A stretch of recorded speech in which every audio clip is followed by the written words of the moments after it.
a todos los seguidores, psicólogos y futuros psicólogos. Hoy en esta sesión de Psicólogas de Corazón, que será subida desde la plataforma de YouTube, hablaremos sobre las preguntas que nos dejaron en el Instagram sobre el tema de prevención y educación sexual. Mi nombre es María Fernanda Bendaño, psicóloga educativa con énfasis en infancia y adolescencia. Hoy tenemos invitadas especiales que nos darán sus opiniones sobre el tema del día, las cuales estarán encantadas de hablar con ustedes y responder sus dudas.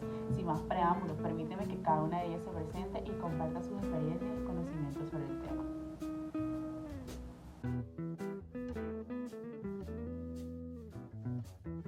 Hola a todos, mi nombre es Adriana Ballestas, soy psicóloga jurídica con experiencias en niños y niñas adolescentes. En el día de hoy tenemos una dinámica muy especial y trataré de responder cada una de las preguntas que ustedes han creado de forma libre. Ok, iniciemos esta serie de preguntas. La primera nos dicen que cuáles son aquellas leyes o normativas que tiene nuestro país colombiano en la adolescencia. Quiero que sepan que hay más de 29 leyes, normativas, resoluciones, pero hoy aquí les voy a enseñar las 5 primordiales. Dentro de esa está, primero, la Ley 7 de 1479. Aquí se crea un sistema familiar para proteger al infante. Segundo, la Ley 115 de 1994. Esta ley abarca todo lo que es la educación colombiana. Tercero, la Ley 679 del 2001. Esta ley es muy importante porque combate aquellas explotaciones y abusos sexuales en un infante. Cuarto, la ley 1098 del 2006, donde tenemos en cuenta el Código de Infancia y Adolescencia mediante su desarrollo integral. Y por último tenemos la ley 1878 del 2018, la cual busca reforzar esa protección que debe tener constantemente el niño. Cada una de las preguntas que ustedes han realizado ha sido muy interesante. Como segunda, nos dicen que cuál es esa entidad acá en Colombia encargada de proteger y velar aquellos derechos humanos de niños y adolescentes. Quiero que sepan que esa entidad la conocemos como ICBF, el Instituto Bienestar Familiar. Este está regulado, como lo mencionaba anteriormente, por la Ley 7 de 1979. ¿Qué nos invita al ICBF en caso de emergencia o amenaza? A que podamos llamar, a que podamos acudir a alguna de sus sedes, a que podamos escribir por la página. Una vez esta entidad encargada tenga ese caso, ellos lo remiten sea a una comisaría, a una defensoría, incluso a alguna de las sedes donde pueden proteger y llevar a cabo este servicio. Oigan, esta tercera pregunta se la voy a leer porque está supremamente interesante y es importante conocer. Dice, ¿es obligatoria la educación sexual en instituciones educativas según la ley colombiana? Y la respuesta es sí. Es totalmente importante la educación sexual en las instituciones, porque regulado por la Ley 115 de 1994, en el artículo 14, numeral B, dice que la educación sexual se debe impartir según el caso o la necesidad, sea psicológica o emocional, que pueda tener la persona. Incluso esto va según su edad.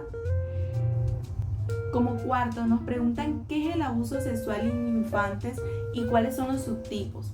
Quiero que sepan que el abuso sexual en infantes es cualquier daño intencional frente a un menor de edad que pueda tener un adulto sobre él, o incluso niños con niños que tienen abusos entre ellos mismos por desigualdades. Hay que entender que cuando hablamos de abuso sexual o abusos en el infante, no solamente es un abuso físico de que me pegó o que lo toqué, no. Estamos hablando de un abuso que también es un daño psicológico. Incluso existen los ciberacosos, que son abusos virtuales. Puede ser que envíen mensajes o aquellos videos hirientes que de alguna forma puede afectar el autoestima o la personalidad del niño. Por esto es importante que como padres tengamos en cuenta todo ese manejo y acompañamiento en las redes sociales, ya que el abuso sexual no solamente es físico, sino externo en todas estas situaciones que les acabo de mencionar anteriormente. Hay que entender algo muy importante, que aquellos abusadores son personas narcisistas y que además son muy manipuladores. Pero con todas estas preguntas interesantes y lo que hemos aprendido, quisiera escuchar a Ana Rodríguez, que es una excelente psicóloga, y qué opina Ana sobre todas estas preguntas enriquecedoras.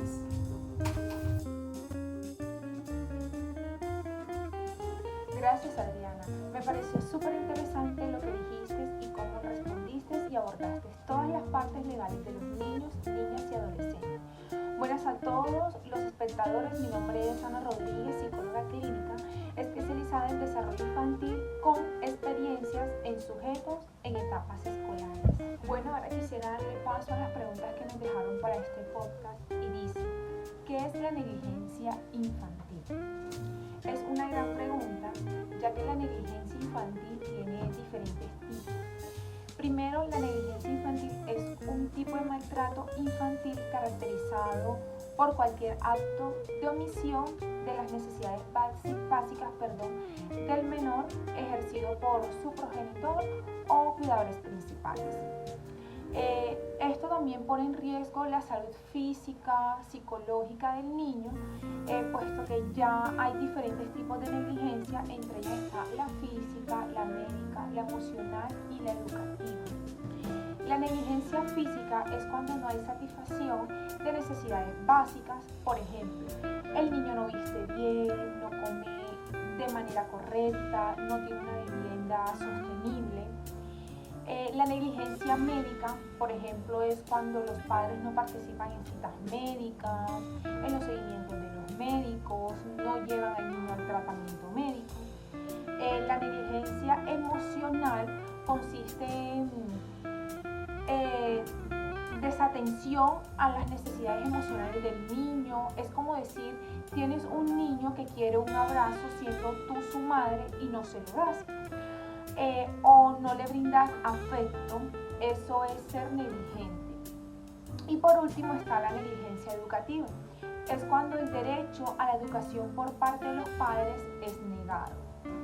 Bueno, ¿cómo se manifiesta el maltrato físico en el comportamiento y desarrollo de los niños, niñas y adolescentes? Bien, el maltrato en un NNA, que son niños, niñas y adolescentes, es muy evidente en su comportamiento y en su cambio en el curso del desarrollo. Por ejemplo, si un niño que día pues llega a casa muy enojado porque tuvo un problema en el colegio, porque tuvo un mal día, pero comienza como a ser constante y empieza a mostrarse ansioso o no quiere volver a la escuela, empieza con comentarios como no soy igual que mis compañeros, me siento solo en el colegio, se vuelven más como irritables con todo, les fastidia todo, no quieren nada, comienzan a observarse comportamientos en sus notas, comienza a bajar de materias sobresalientes o que nunca fue particularmente mal, o deja de querer estudiar.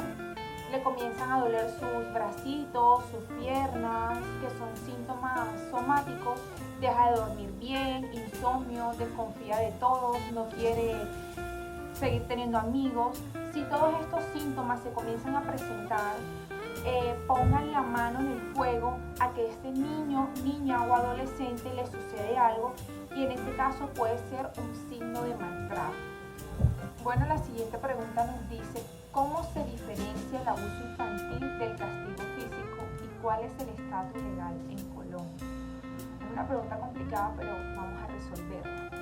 Primero, hay que saber que ambos son de contacto, es decir, ambos hay un contacto físico con el niño, aunque para el caso del castigo no siempre es físico, puede ser verbal. Es una gran diferencia, pero la gran diferencia radica en que uno tiene la intención de dañar y otro es ser punitivo. Vamos a poner un ejemplo, pero primero hablemos del abuso infantil. En el abuso infantil, cualquier acción intencional que cause daño físico, emocional o psicológico a un niño, que incluye golpes, maltrato verbal, negligencia, abuso sexual, entre otros. El abuso tiene un impacto negativo y duradero en la salud física y mental del niño. Ahora sí, el ejemplo. Golpes severos, quemaduras, fracturas, humillaciones constantes. Y en el castigo físico es una acción punitiva que busca corregir una conducta mediante el uso de la fuerza física. También el castigo físico puede no tener la intención de causar daños severos, pero puede derivar en abusos si es excesivo o recurrente. Un ejemplo, nalgadas, golpes en las manos o regaños físicos a menores. A menudo se justifica como método disciplinario, pero su uso está cada vez más desaprobado por la comunidad médica y legal. Ahora hablemos sobre el estatus legal en Colombia.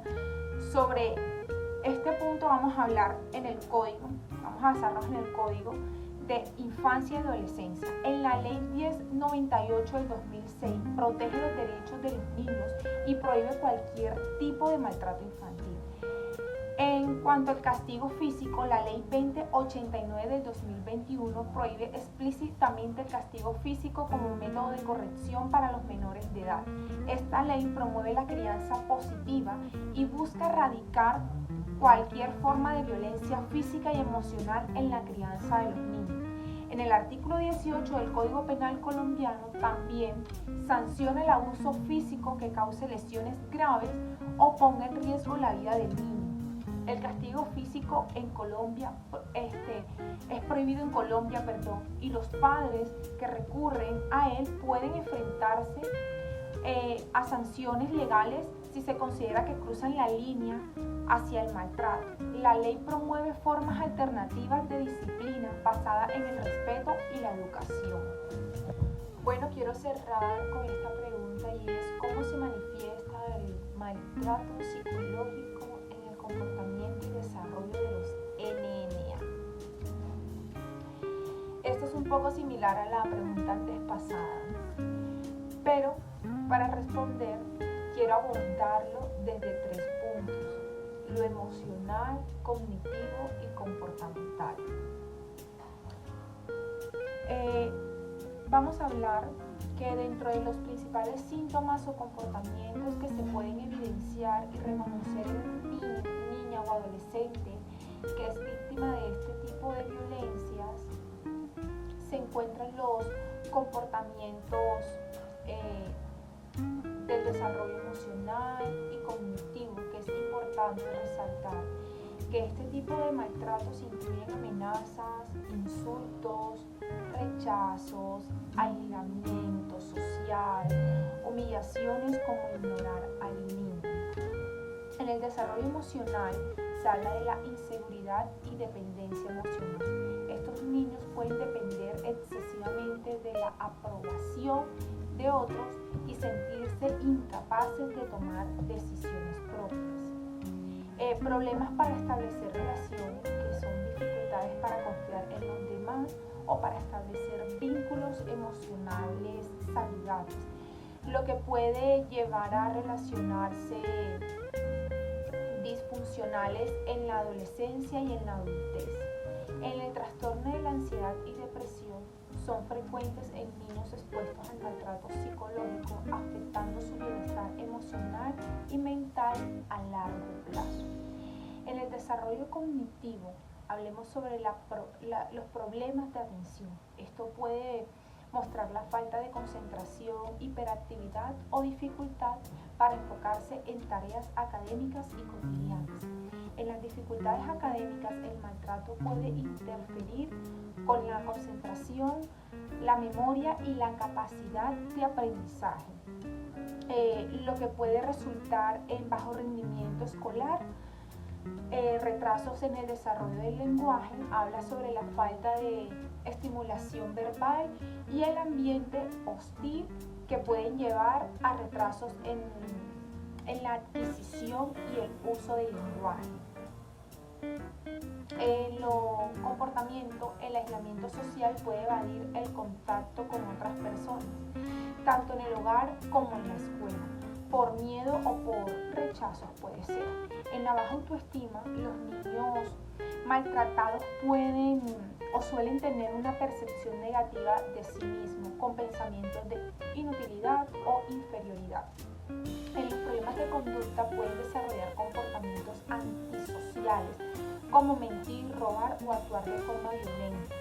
En la ansiedad y miedo constantes pueden estar en un estado de alerta continua, con temor a cometer errores, o también pueden ser como castigados. Y bueno, para la siguiente ronda de preguntas quiero darle la voz a las psicólogas Keren Guimarán y María Fernanda Vendano, que son especialistas en intervención y protocolos escolares. Un saludo a las dos.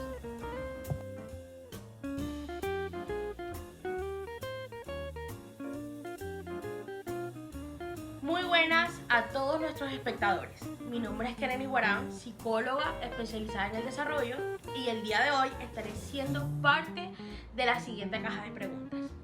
Bueno, para comenzar tenemos la siguiente pregunta. ¿Cómo se manifiesta el abuso sexual infantil en cada una de estas etapas del desarrollo? Bueno, para esta pregunta quiero responder con 3 opciones básicas. La primera es la etapa preescolar, la segunda es la etapa de niños de edad de primaria y la tercera preadolescentes y adolescentes. Bueno, empecemos con la etapa preescolar. Para la etapa preescolar, dentro de su normalidad y curso del desarrollo, no es nada normal que un niño tenga problemas para defecar. A esto se le conoce como encopresis, sin presencia de ninguna enfermedad. También pues los cambios en su comportamiento. No es nada normal que un niño en edad preescolar, en un ambiente específico, se comporte de forma distinta o de forma pues tan diferenciada, ¿no? Es decir, si está contigo tranquilo en la casa, está bien, pero si, no sé, va a la escuela, comienza a tener rabietas, se fastidia, llora, eso quiere decir y nos está indicando que algo ahí pasó. En caso de actos carnales violentos, puede presentar llanto al orinar o al defecar, dolores también de cabeza, dolores en otras zonas del cuerpo, como el estómago. También puede presentar insomnio y pesadillas. Además, no es nada normal que un niño en pleno desarrollo sano sea hipervigilante o esté en estado de alerta constante. Y bueno, para los casos de etapa primaria, los niños pueden manifestar otras formas, estos síntomas, ¿no? Por ejemplo, se rehúsa a ir a lugares asociados al trauma, o síntomas de depresión, estrés post-trauma, rabietas, irritabilidad, pesadillas, pensamientos suicidas, autolesiones, rechazo al núcleo familiar, se siente amenazado por el contacto físico, comunica sus molestias por medio de dibujos, juegos o fantasías, evita todo lo relacionado con la sexualidad, problemas de conducta. Por último, tenemos la etapa de preadolescentes y adolescentes. Es una de las más complicadas, ¿por qué? Sobre todo porque si el abuso se hizo desde una edad temprana, se presentan cuadros de depresión, ansiedad, estrés post-trauma, pensamientos e intentos suicidas, baja autoestima, culpa, autolesión, miedo al exceso y al contacto físico, rechazo a las personas y también uno muy poco afrontado, ¿no? La hipersexualización puede manifestarse de formas sutiles como la ropa corta, subir contenidos con índole sexual o inadecuados a redes sociales, como la adicción a la pornografía, fetichismo, problemas en el desarrollo de su libre sexualidad, ¿ok? Bueno, para la siguiente pregunta nos dicen: ¿cuáles son los factores de riesgo y factores protectores en el ASI? Bueno, para no extendernos un poco, quiero mencionar 3 de cada uno. Entre los factores de riesgos más graves está la inestabilidad en las dinámicas familiares, como la dependencia de una de las partes, o familias extendidas en un espacio reducido, estructuras físicas de vivienda no aptas para los integrantes y figuras paternas con inestabilidad emocional.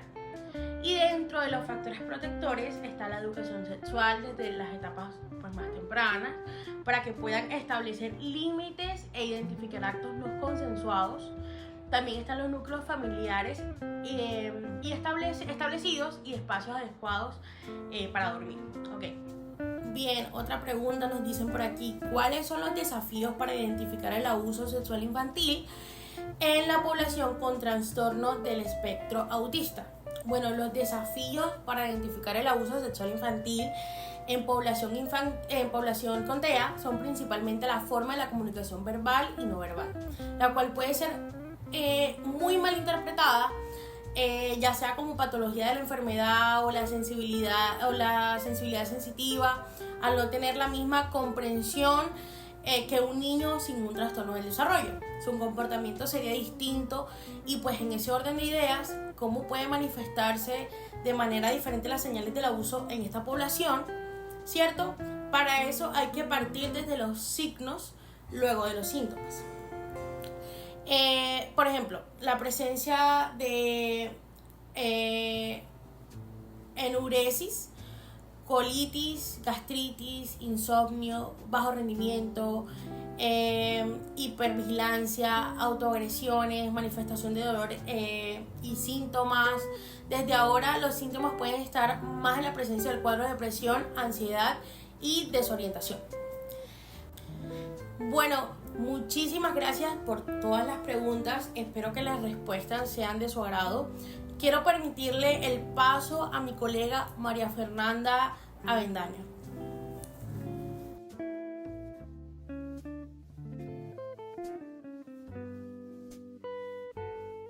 Gracias por darme la voz, Keren. Como ya lo saben, mi nombre es María Fernanda Avendaño y soy psicóloga con experiencia en infancia y adolescencia. Para comenzar esta ronda de preguntas, hablaré sobre mi experiencia en casos de victimización secundaria y abuso en el ámbito escolar.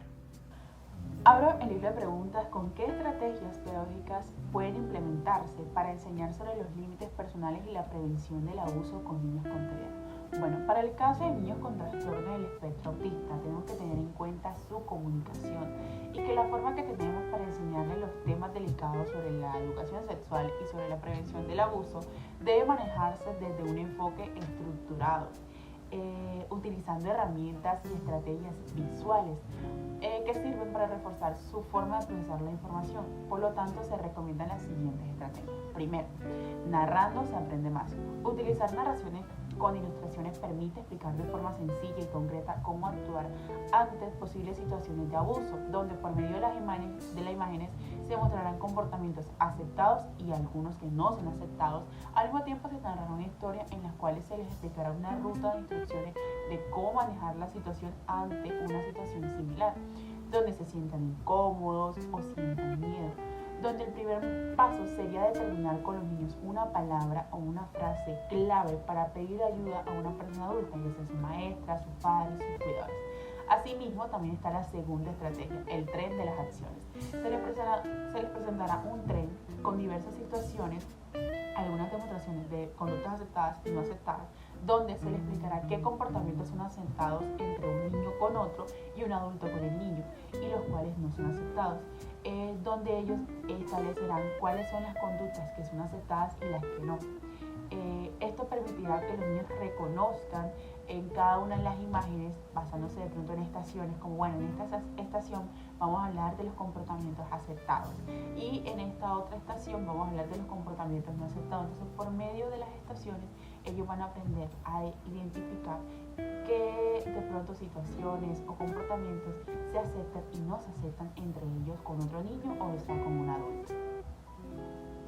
Bueno, avanzando con la siguiente parte, la pregunta en caja ahora es: ¿qué debo hacer cuando uno de mis estudiantes me revela que ha sido víctima de algún tipo de abuso? Bien, este es un tema un poco delicado, entonces voy a ser como lo más concreta, sencilla para dar la información. Ante una situación de un abuso sexual se debe manejar con total reservación y en este caso donde un niño le cuente, se le debe brindar un espacio donde el niño pueda conversar y decir las cosas como una conversación habitual sin entrar como impacto, para que el niño se sienta escuchado y mencione cada detalle de la situación y saber cómo actuar donde se debe mostrar muchísima calma y tranquilidad de la persona que lo está escuchando, para demostrar confianza en el niño y no hacerlo sentir en ningún momento que está diciendo de pronto algo malo o que es culpable de la situación por la que pasó. Al terminar la conversación con el niño se debe seguir las rutas de protocolos legales o de la institución. En este caso puede ser una conversación con la rectora de la escuela y proseguir a llamar a los padres de familia para comentar la situación que el niño ha mencionado y proseguir a denunciar en la Fiscalía General. Este tema se profundizará mejor con la siguiente ponente. Atentos a esta pregunta. ¿Qué no debo hacer cuando uno de mis estudiantes me revela que ha sido víctima de algún tipo de abuso? Bueno, es una pregunta fundamental para los practicantes y futuros psicólogos. Es muy importante saber actuar ante una situación de este tema, puesto que se debe tener mucho cuidado y evitar algunos comportamientos que podrían afectar a nivel emocional al niño o en el proceso legal. En primer lugar, tener un cuidado con el lenguaje no verbal, de pronto las caras o los gestos cuando el niño está comentando la situación, que pueden hacer sentir al niño avergonzado o que pierda la confianza. Por otro lado, no realizar preguntas muy concretas del abuso donde el niño pueda revivir el suceso y se sienta vulnerable en la situación. Al contrario, hacer preguntas tipo: ¿alguien más está en riesgo de pasar por lo mismo? ¿Te gustaría que le contáramos a alguien más? ¿O te sientes seguro hablando de este tema conmigo? ¿Esto por qué lo hacemos? Porque no podemos convencerlo en una total reservación. Con la idea, al mismo tiempo con la idea de que el niño se sienta seguro de conversar el tema y de pedir permiso para proceder a la interpretación. Porque no se le puede promover una confidencialidad absoluta y explicarle a detalle que es un tema que no está bien, entonces debe quedar solo entre nosotros, sino hablarlo de pronto con sus padres o con una persona mayor o mayor rango, que lo pueda de pronto ayudar a que esta situación no pase nuevamente. Por último, no se puede minimizar la situación o darle aliento al niño que es algo normal o que se sienta incómodo o inseguro con otra persona. Igualmente, esta pregunta se profundizará en el proceso protocolario que nuestro siguiente ponente nos hablará. Bueno, quiero hacer de pronto con esta pregunta inicial: ¿qué es la victimización secundaria y cómo podemos evitarla? Bueno, como persona experimentada en el tema, voy a responder de una forma sencilla y clara para que sea comprendido. La victimización secundaria hace referencia a cuando las respuestas que recibe la persona víctima de abuso por parte del personal encargado del caso o de atender a su situación, ya sea por respuestas o intervenciones inadecuadas que conlleven a un daño mayor, ya sea a nivel emocional o una revictimización.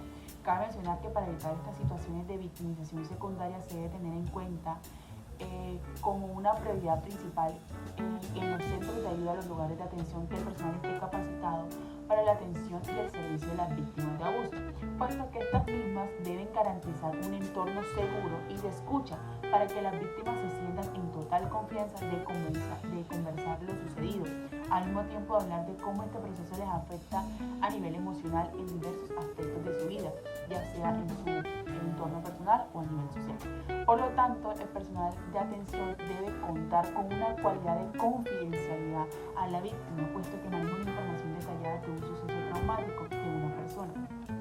Y por ello, se debe manejar la información de forma discreta, puesto que es una información sensible. Por otro lado, las técnicas y las estrategias deben ser pertinentes para la población con la finalidad de aportar una superación personal y no una revictimización. Con esto doy mi cierre. Gracias a todos por escucharme y espero que sus preguntas hayan sido respondidas de manera satisfactoria. Le pasaré la voz a mi colega Chari Maestra. Buenas a todos y agradezco a mi colega María Fernanda Bendaño, la cual me ha pasado la voz.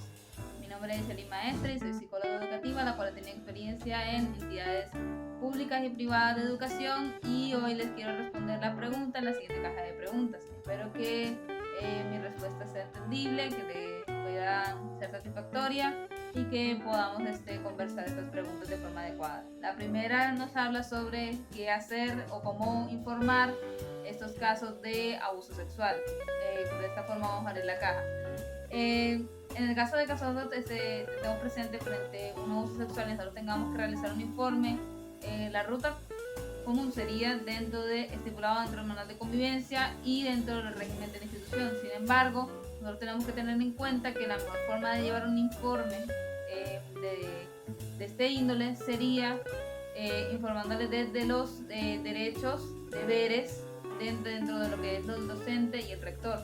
¿Esto qué quiere decir? Dentro de la ley 1620 de 2013 nos habla sobre que existen ciertos derechos y ciertos deberes del rector y del docente cuando existe algún tipo de maltrato físico, psicológico o sexual hacia el alumnado. Es decir, que dentro de la institución, cuando ocurre cierto evento, el rector o el docente tienen que tomar cierta acción o ruta. Cada uno tiene responsabilidades diferentes dados sus roles. Sin embargo, dentro de la ley 620 se especifica qué debería hacer cada uno en tal caso de que exista o estemos en la presencia de un abuso sexual. Bien, para este caso entonces quiero enumerar cuáles son los derechos y cuáles son esos deberes que debería tener el rector primeramente ante esa situación. El rector al ser la cabeza del comité de convivencia, la cabeza del colegio, el presidente, al ser la directiva principal, al ser el mando total de la institución, es el que tiene que activar la ruta integral y sobre todo es el que tiene que dirigir los comités, en este caso el comité de convivencia, el cual es el que evalúa el caso, no el comité educativo o el administrativo de notas, sino directamente el comité de convivencia, ya que al ser un problema que ataca directamente a la convivencia y el bienestar de los compañeros, es el que tiene que activar la ruta adecuada y las sanciones adecuadas y consecuencias para el agresor y la protección hacia la víctima.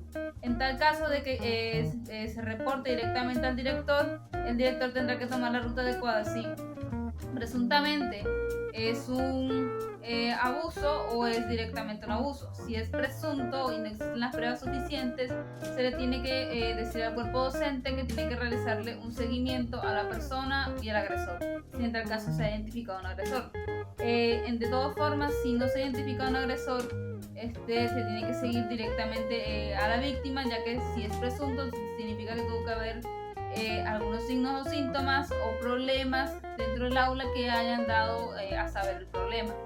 Ya cuando hay una identificación del agresor, se realiza la consecuencia punible dentro del margen del colegio.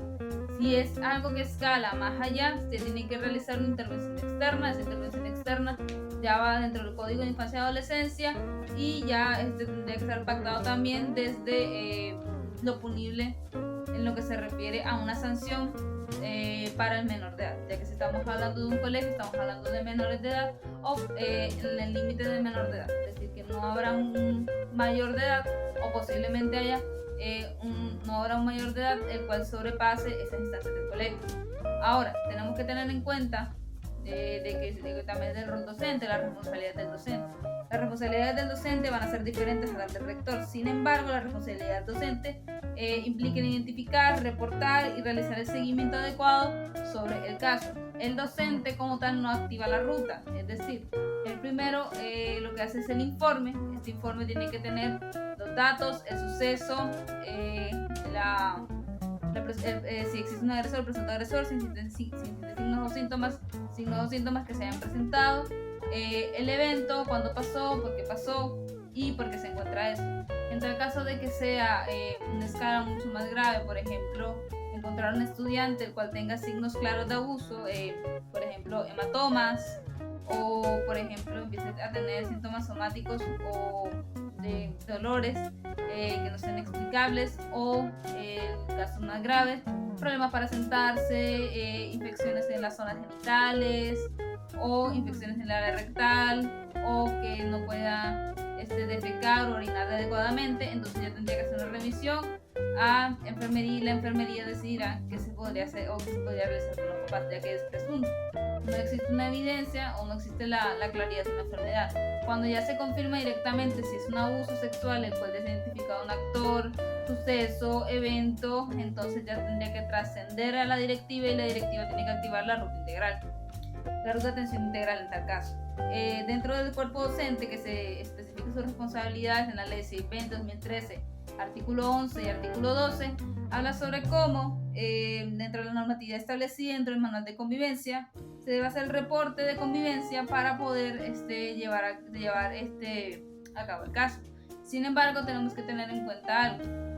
esto lo aconseja la Consejería Distrital de Bogotá, que habla sobre en la medida que exista la presunta confirmación o la confirmación dado por terceros o dado por el docente o la presencia directa del evento, se tendrá que realizar una diferente ruta. Por ejemplo, si suponemos el caso de que exista un docente el cual presenció directamente el acto de un estudiante siendo abusado sexualmente, entonces este estudiante que está siendo abusado sexualmente tendría que irse por la resolución 000-456 de 2012, que habla sobre ya la ruta de acción directa en caso de abuso, que se tendría que remitir a un cuerpo médico externo antes que a realizarlo directamente con los padres o hablarlo directamente con los padres o informarlo directamente con el psicólogo encargado. Ahora tenemos que tener en cuenta dos cosas.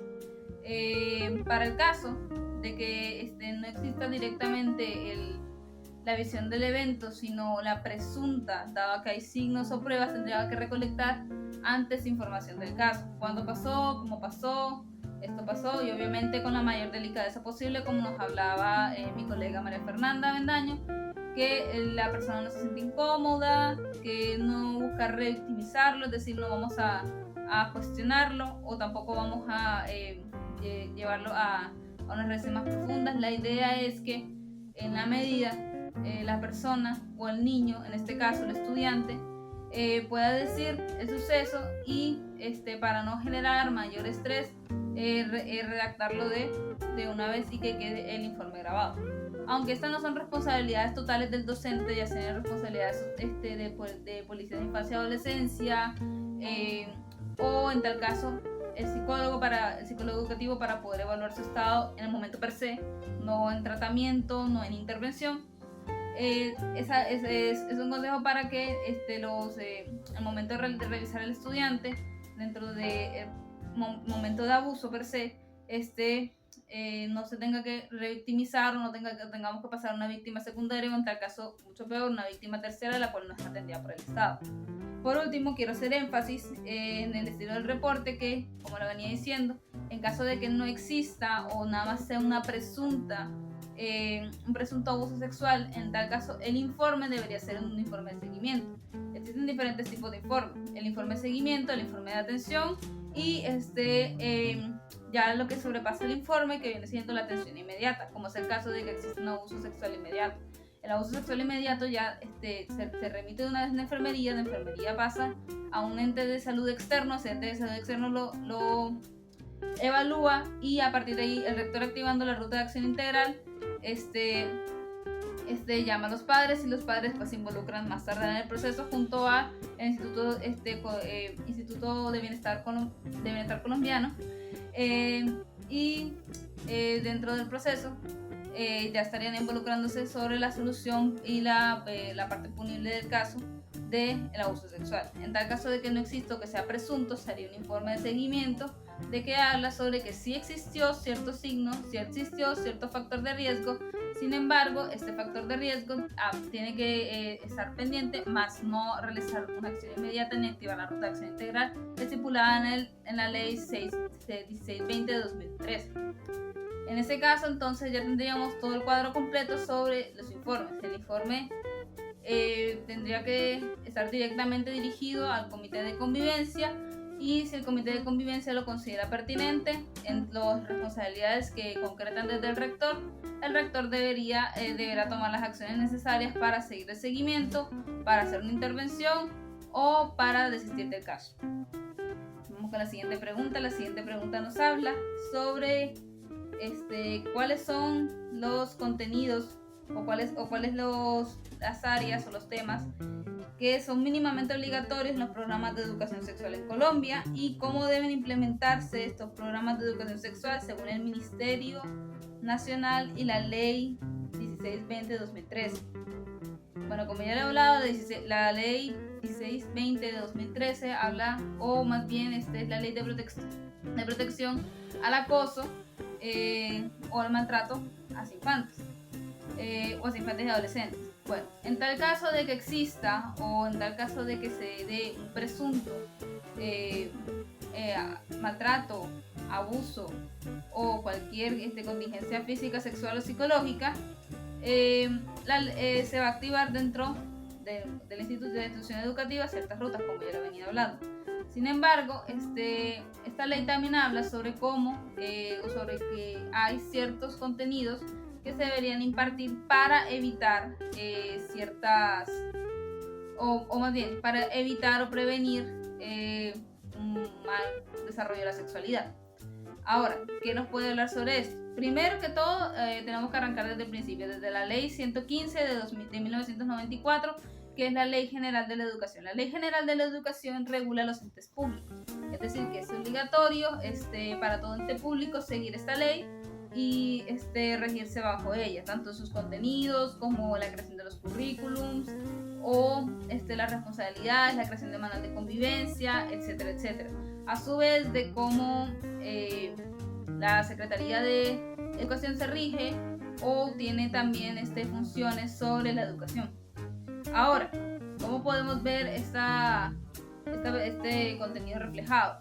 La ley como tal indica que no existe un establecimiento o una cátedra en cuestiones de dinámica, es decir, que no existe una metodología específica para cada institución para que imparta la educación sexual a pesar de ser obligatoria. La educación sexual es obligatoria a partir de su artículo 14, el numeral E, si no estoy mal, el cual habla sobre que debe existir una educación sexual o una impartición del conocimiento sexual hacia el alumnado. Es obligatorio.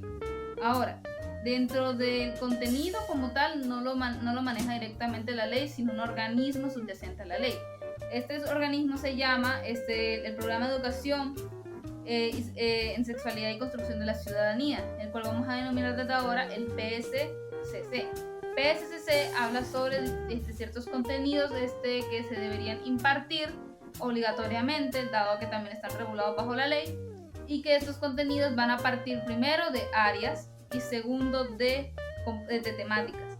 Las áreas son hacer humano, el saber humano, el género, la ciudadanía, la educación, la sexualidad. Esas son las áreas que se deberían impartir.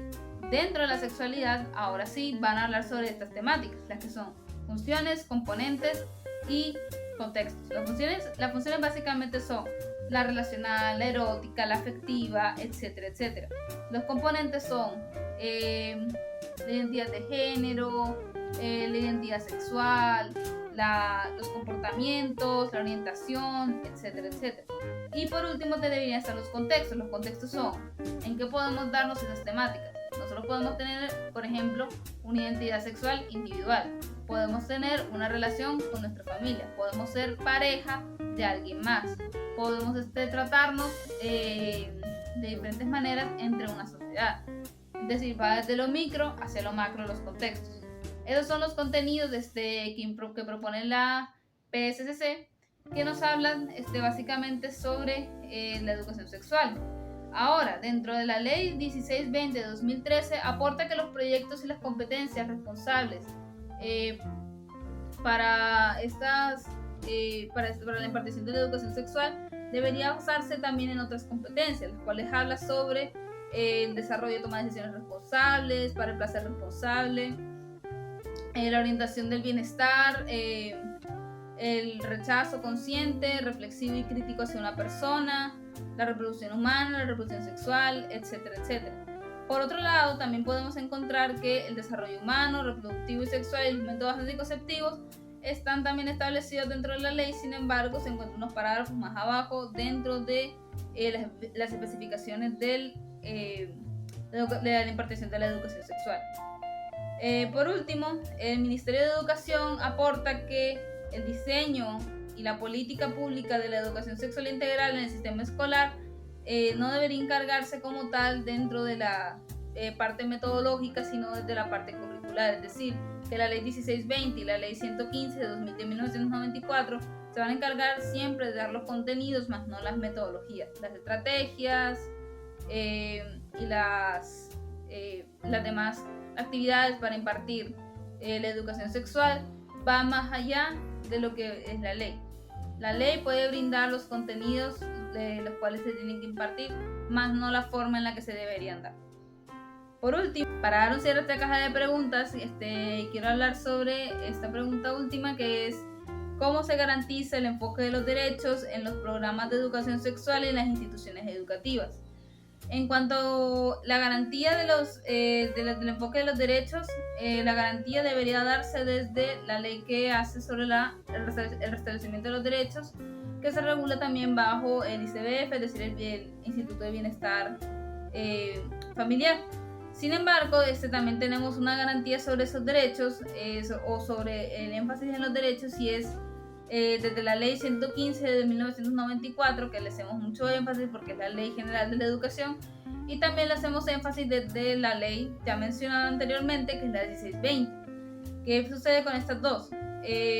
Las dos hacen énfasis sobre la educación sexual y la importancia la importancia y obligatoriedad que existe sobre las instituciones públicas al régimen de esta ley. Una institución pública de educación siempre se va a regir sobre estas dos leyes. Ahora, tenemos que tener en cuenta que ambas jurisprudencias nos hablan sobre cómo la educación sexual es importante y genera garantías de un desarrollo libre de la personalidad, un desarrollo concreto, un desarrollo adecuado para el niño, la niña y adolescente.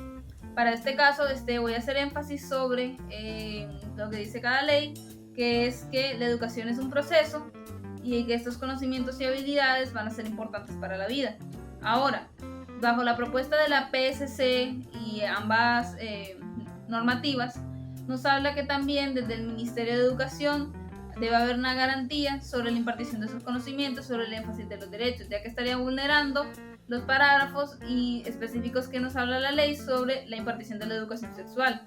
En tal caso de que no exista esa énfasis en los derechos, o que haya un cierto nivel de vulneración, o que en todo caso no exista la garantía de que se está impartiendo correctamente los contenidos y las temáticas, que existe cierta diversificación, se debe denunciar frente a la Secretaría de Educación. La Secretaría de Educación, si bien no va a tener el poder de sanción, va a tener el poder de transmisión hacia el Ministerio de Educación.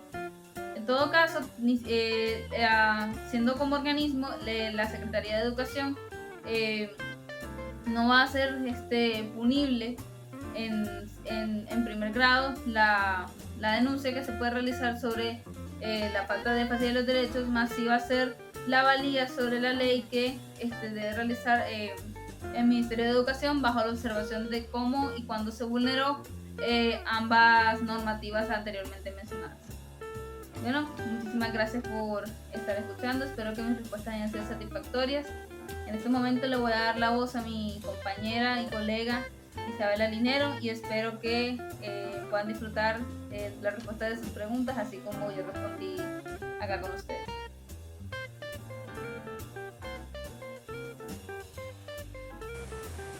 Buenas a todos, gracias por darme la voz, querida colega. Mi nombre es Isabela Linero, psicóloga educativa.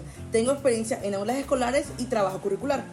Para cerrar este gran y satisfactorio ciclo, quiero avanzar con una pregunta, que sería, ¿qué diferencia hay entre la educación sexual integral y la educación centrada exclusivamente en la prevención del abuso sexual? Bueno, para el caso quiero hacer una aclaración en cuestión de conceptos. La educación sexual es un proceso estructurado que busca diseñar conocimientos y habilidades que influyen en el curso del desarrollo humano, en la vida personal y en el entorno asociado a la sexualidad. Ahora, la educación sexual integral, la ESI, es la que busca el Ministerio de Educación, que se basa en un currículo que tiene el objetivo que los niños, niñas y adolescentes reciban una preparación adecuada a la forma que asuman el control de sus decisiones acerca de su sexualidad y en sus relaciones de manera libre y responsable. La gran diferencia entre la educación enfocada a la prevención del abuso, que es la EPA, y la ESI, es que la EPA tiene un marco de referencia que protege a los niños, niñas y adolescentes a sus derechos sexuales, mientras que la ESI brinda habilidades e información para la vida en pro de lograr un desarrollo sexual y hacer uso de sus derechos sexuales. Continuando, la pregunta dice: ¿qué estrategias pedagógicas son recomendables por la ley y por los organismos internacionales para abordar la educación sexual de manera adecuada según la edad?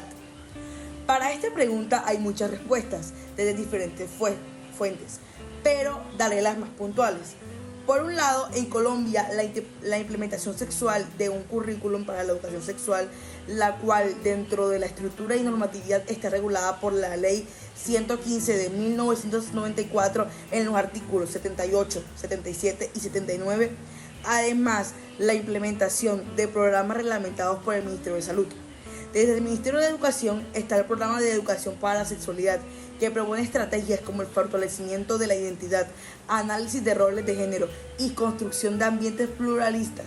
Por otro lado, Profamilia propone actividades presenciales como talleres educativos, procesos educativos, conferencias, asistencias técnicas, jornadas de asesorías personalizadas, eventos de movilización y de forma virtual, los cursos y talleres virtuales.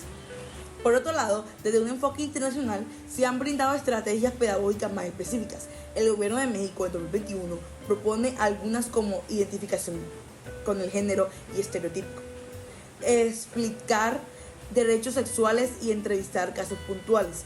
Por otro lado, el Gobierno de Ecuador propone que la educación sexual se puede explicar desde un contraste de percepciones de la comunidad educativa frente a la educación sexual integral en una dinámica de mitos y realidades de la educación sexual.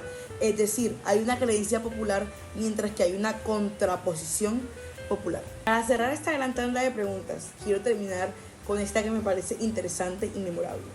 Es algo que no muchos se cuestionan en medio de la cotidianidad del labor, ¿cierto? Es una pregunta que siempre se debería abordar dentro de este ámbito interdisciplinar, que sería: ¿cómo pueden los profesionales de la educación y psicología colaborar para fortalecer los programas de educación sexual en las escuelas? Los profesionales de la educación y psicólogos educativos tienen un deber para con los usuarios. Para un psicólogo educativo, un niño no será igual que un paciente, no lo va a intervenir. Al igual que un profesor no es a su hijo, no tiene un vínculo más allá del límite fraternal.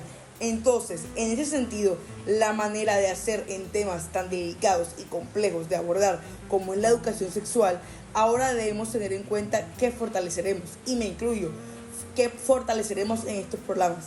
¿Cómo podemos hacer esto? Logrando mejores estrategias pedagógicas, comprendiendo que lo que consumen estas generaciones y abordando desde las estrategias pedagógicas un currículum sigue reglamentado desde la Ley 115 de 1994, que ya lo hemos recalcado, pero no falta reiterar. De esta forma podemos fortalecer la educación sexual, mantener la promoción, prevención y jugar creativamente con la innovación.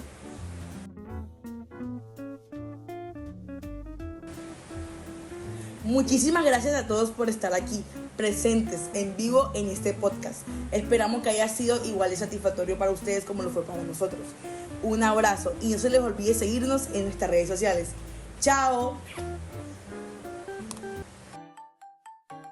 En este espacio compartiremos un programa de afectividad y educación sexual, teniendo en cuenta todos los currículos escolares.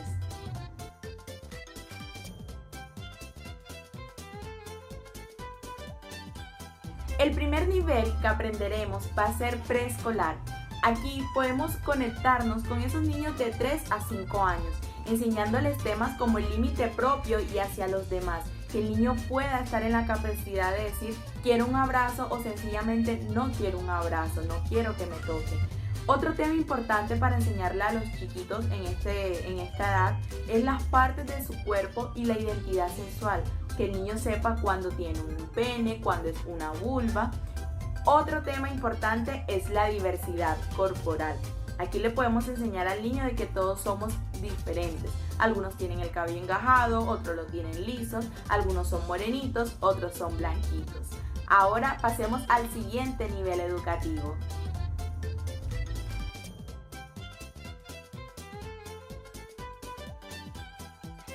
En este espacio vamos a hablar sobre el nivel de primaria, en el cual transcurren las edades de 6 a 11 años. En este caso vamos a abarcar temas mucho más profundos sobre la educación sexual.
Con esto cerramos la sección de primaria. Esperamos que hayan aprendido mucho de la mano de los niños.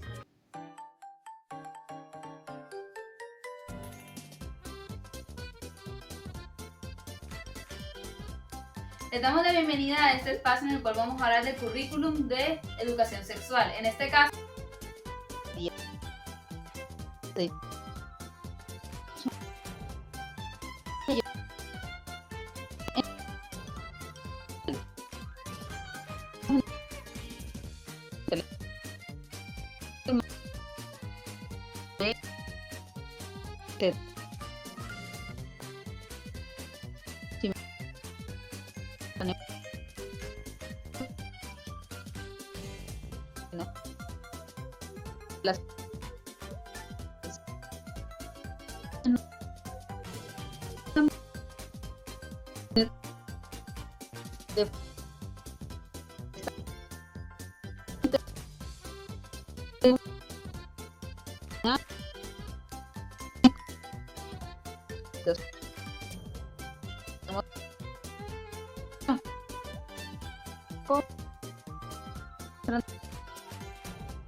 Bueno chicos, y en este último espacio queremos hablarles sobre los temas de educación sexual en el bachillerato.